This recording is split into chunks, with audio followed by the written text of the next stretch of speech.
on Blood Road. January 22nd. My mom is waiting up when I come in. So late after midnight that I don't even bother looking at my watch. Our apartment on the Upper West Side on the 19th floor with a view of Central Park. Mom sleeps with earplugs and an eye mask, and her bedroom is a mile away from the elevator, so I don't know how she heard me. But here she is, her usually perfect hair all frizzy, no makeup, standing right in front of the door with her arms crossed, tapping her foot. The ash on her cigarette is so long I think it will fall into the plush carpet that she had just installed. Like she's been waiting for me for who knows how long. The whole scene catches me off guard. "Where have you been?" she demands, as I peel off my coat and scarf, this Russian winter army hat with fur-lined flaps that I wear all the time. And I don't even think about lying to me, Taylor, because I will find out. I will call every one of your friends, parents, and be assured that someone will know something. I spent the past few hours at a music club called Max's Kansas City with my best friend, Jeff, and 2 girls from our French class, and a couple hundred other people, all of us packed in so tight that nobody could dance, just sway in a rhythm. A psychedelic West Coast band called Moby Grape had been playing. "Concert," I say, in the village. "So what?" My mom looks for an ashtray, finds one, stubs out her cigarette, and glares at me. "Don't you, so what, me, young man? You know you're not allowed out at night without permission and an escort. We are in New York City. You could be hurt or mugged or killed, and it's a school night." I know I should just apologize and get it over with and blah, blah, blah. But since when did she start caring what I do? I feel a flare of resentment at this sudden show of concern. Normally I'm invisible, while she's off planning charity events and silent auctions and whatever else she does as an excuse to dress up and hang out with other rich moms and brag about their lives. "Isn't it kind of late for you to be up?" I retort. "Isn't this when you get your beauty sleep? Put cold cream all over your face? Talk to Dad?" My dad's a special attached for something or other at the U.S. Embassy in Vietnam, of all places, which is why when he calls, it's all kinds of weird hours. He isn't home much, too busy working on the war or pumping up the South Vietnamese economy or making his own business deals on the side or whatever. It's 1968 and President Johnson keeps assuring us that we're winning the war, that there's light at the end of the tunnel, that the American troops, 500,000 and counting, will be home soon from Southeast Asia. It's all over the nightly news. As a matter of fact, I already spoke with your father, Mom snaps. And when he wanted to talk to you and you had snuck out, well, that's what it is. He agrees with me that you have been out of control lately and it's time we did something about it. Wanted to talk to me? Yeah, right. Ever since my dad left for Vietnam, I haven't exactly been of high interest to him. More like my mom asks if he wants to talk to me and he felt obligated to say yes. Did something like what? I ask, with the interpret of her before she can even get started. You know what? Never mind. You can tell me in the morning. I'm tired. I'm going to bed. Got school tomorrow, remember? I try to step past her, but she blocks me. Oh, no, you don't, she says. You're going to hear me out.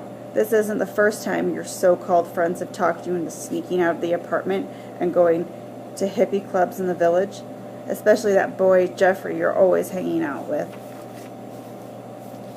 I throw myself down on the sofa, resigning myself to whatever she wants to say. How do you know I'm not the one who's the bad influence on Jeff, huh? Ever thought about that? My mom's face turns beet red, but she plows on, listing ways I'm the worst kid. Your grades are atrocious, you're barely passing classes, and you're on academic probation. I don't understand what your problem is. Do you know how many kids would kill to go to the Dalton school? I brushed my hair out of my face and shrugged at her. And your hair. You look homeless with it that long. She seems to be picking up steam, so I tune out until she says, we're taking you out of school for the next 2 weeks. Whether we send you back will depend on how you conduct yourself during that time. I laughed. Sweet, a vacation, and we just had Christmas break. You'll be accompanying me to visit your father for his 50th birthday, which is next week, if you forgot, she says. No way, I shouted. Did you forget he's in Vietnam and there's a little something called a war going on over there? The war is in the north, Mom said. In the central highlands? Your father explained it all to me. There's guerrilla activity in the south, but it's all contained. Most of it was eradicated in military operations last year, so we'll be safe.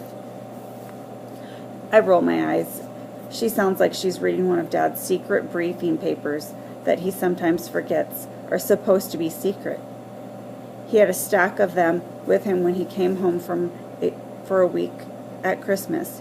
He was so busy poring over his precious documents and talking on the phone and making trips down to Washington that I barely got to see him. I thought I'd finally get to hang out with him, but I guess I'm the idiot. Good thing Jeffrey found plenty of stuff to do.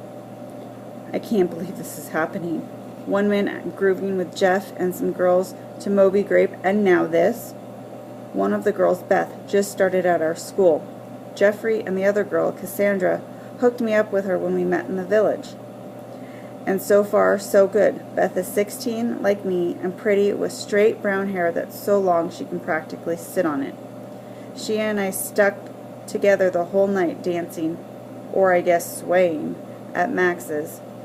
When we all split up afterward, Beth gave me a flower she'd been wearing behind her ear and said we should hang out again sometime.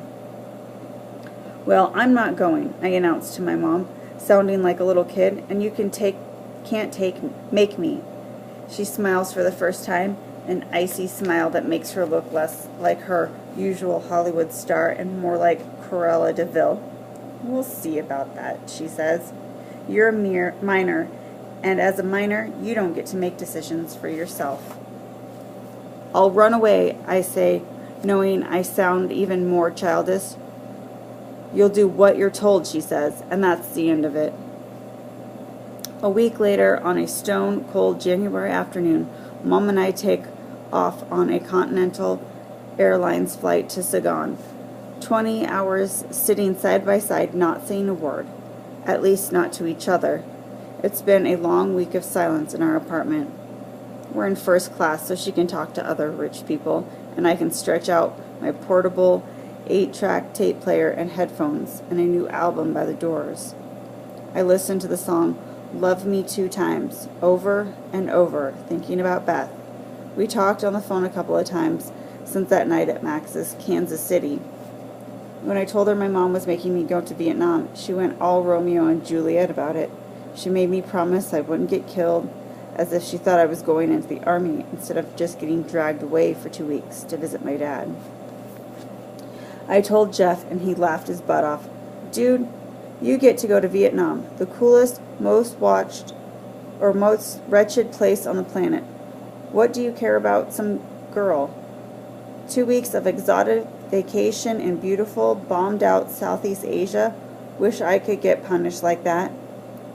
They might not let me come back to school, I said. Big deal, he said. You're going to get drafted anyway when you turn 18. Unless you do like I'm planning and go to the conscientious obstructor route.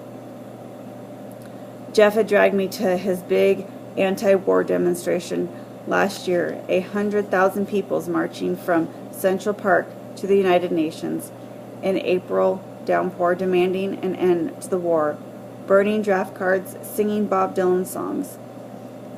Martin Luther King Jr. was one of the leaders, him and the baby doctor Benjamin Spock. My dad's head will explode if I don't register for the draft, I said. Better yet, he thinks I should enlist like he did in World War II, and like his dad in World War I. I thought he was going to fly home and strangle me when Mom told him About the protest march. Yeah, I remember that, Jeff said. Too bad you and your dad can't just, sit down, talk about it. Half the country wants us out of Vietnam already. Hey, what can I tell you? I said. War is a family business.